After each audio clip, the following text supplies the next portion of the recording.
Just wanted to sort of explain why this is exactly the same as Beat Detective as far as the quality of the edits and the location of the crossfades. Um, I don't really understand the argument that you shouldn't be crossfading until the edits are done, because in Beat Detective you don't fill gaps in crossfade. Like, you can't tell if the edits were good until you fill the gaps and crossfaded anyways, because that's when you're going to notice if anything got repeated because it got pulled apart too far. This way, in Beat Detective, say this whole thing was out by that much, and say this, pretend these two hits are early and these ones are late. Obviously that's not the actual case, but just for the sake of editing. So in Pro Tools, basically, obviously it does it all in one pass, but you're splitting out the transients and then snapping to the grid,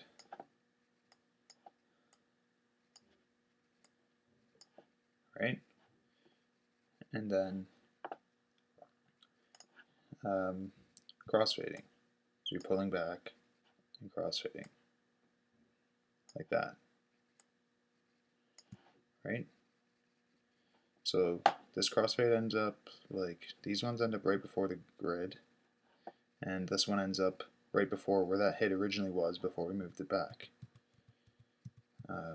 Slip editing,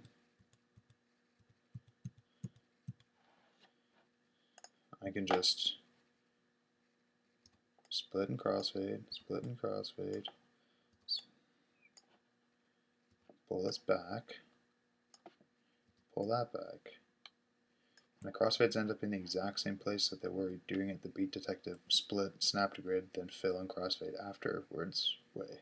And with this way, because I'm filling the gaps and crossfading at the same time, if I have to pull something apart too far, it becomes really obvious. Like, say this hit needed to go there, I can pull this apart and I can see, oh shit, it's repeating that transient. So now I know it's a bad edit in the first place. Whereas in Beat Detective, you would just be pulling that over here, and you wouldn't know it was a bad edit until you went and filled it after the fact.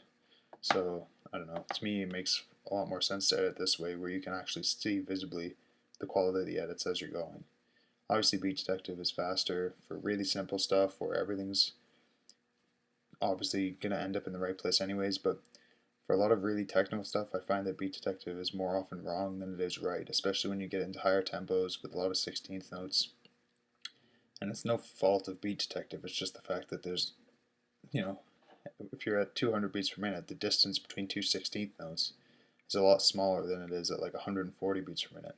So a drummer being slightly off increases the likelihood that that hit is going to be closer to the wrong 16th note than it would be at a slower tempo.